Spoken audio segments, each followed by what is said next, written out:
اللہ تبارک و تعالیٰ کے مقدس رسول دانائے غیوب صلی اللہ تعالیٰ علیہ وسلم نے ارشاد فرمایا،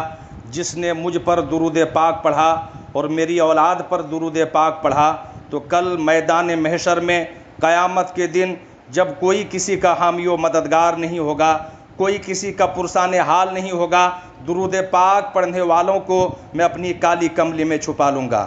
اس حدیث پاک کو جب آج کل کے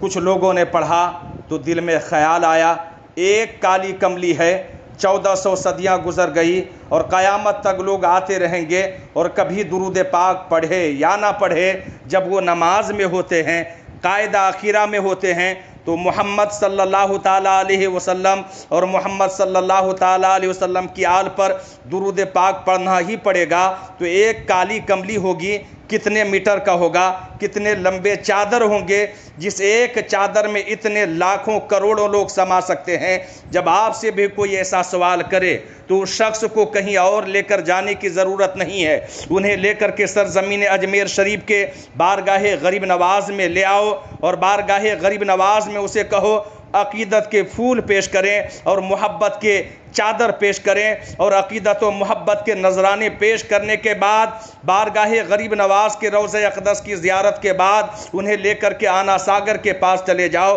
اور دکھا کر کے کہو آپ آنا ساگر کی چوڑائی کو دیکھو، آپ آنا ساگر کی لمبائی کو دیکھو، آپ آنا ساگر کی گہرائی کو دیکھو، آپ آنا ساگر کی اونچائی کو دیکھو، تو یہ تو آنا ساگر سمٹ کر کے چھوٹا ہو گیا ہے۔ اکابرین فرماتے ہیں، تاریخوں میں آتا ہے کہ آج سے سینکڑوں برس پہلے آنا ساگر پشکر کی گھاٹی سے لے کر کے تارا گڑھ کی پہاڑی تک پھیلا ہوا تھا، اتنا وسیع و عریض آنا ساگر ہے۔ اور پھر اس واقعے کو یاد کرو کہ سیدنا خواجہ غریب نواز پر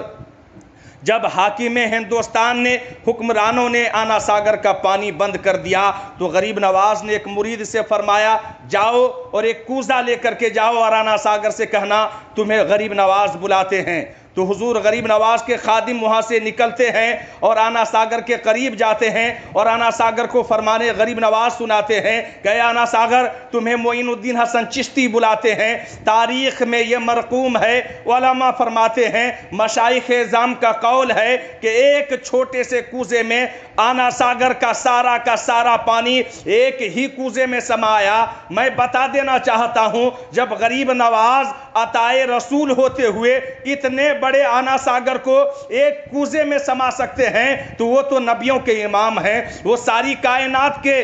محبوب کائنات ہیں، وہ تو محور کشور رسالت ہیں، ان کے لیے تو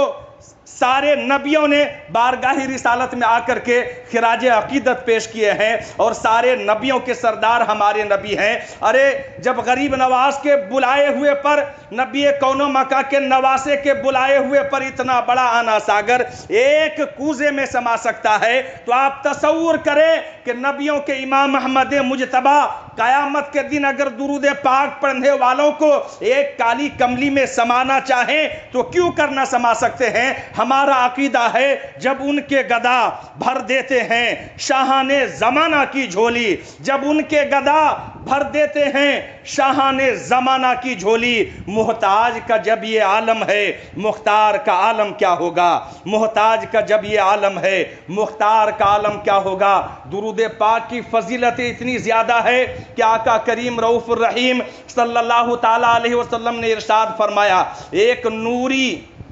فرشتہ ہے جس کے قدم زمین سے لگے ہوئے ہیں، جس کے سر آسمان سے لگے ہوئے ہیں، ان کے پر کا یہ عالم ہے کہ ایک پر مشرق میں ایک پر مغرب میں لگے ہوئے ہیں۔ جب کوئی محمد اور آل محمد صلی اللہ تعالیٰ علیہ وسلم پر درود پاک پڑھتے ہیں، صلاۃ و سلام کے نذرانے پیش کرتے ہیں، عشق و مستی میں محو ہو کر کے آقا کریم رؤوف الرحیم پر درود و سلام کے نذرانے پیش کرتے ہیں تو آقا کریم فرماتے ہیں وہ فرشتہ نوری سمندر میں گوتا لگاتا ہے اور گوتا لگا لینے کے بعد جب باہر تشریف لاتے ہیں اور اپنے پروں کو جھاڑتے ہیں تو پر کے جھاڑنے سے پانی کے جتنے نوری قطرے ٹپکتے ہیں، ہر ایک قطرے کے بدلے میں اللہ تبارک و تعالیٰ ایک فرشتے کو پیدا فرماتا ہے اور وہ فرشتہ قیامت تک محمد اور آل محمد پر درود و سلام پڑھنے والے کے لیے دعائے مغفرت کرتا رہتا ہے، اور جس کے لیے فرشتے دعائے مغفرت کرے ان کی مغفرت نفرت ہو جاتی ہے۔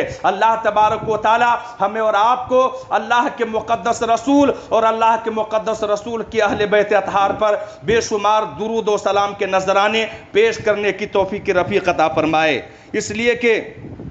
شاعر فرماتا ہے، اندھیرے پاؤں نہ پھیلا سکے زمانے میں، اندھیرے پاؤں نہ پھیلا سکے زمانے میں، درود پڑھیے کہ ہر سمت روشنی ہو جائے، درود پڑھیے کہ ہر سمت روشنی ہو جائے۔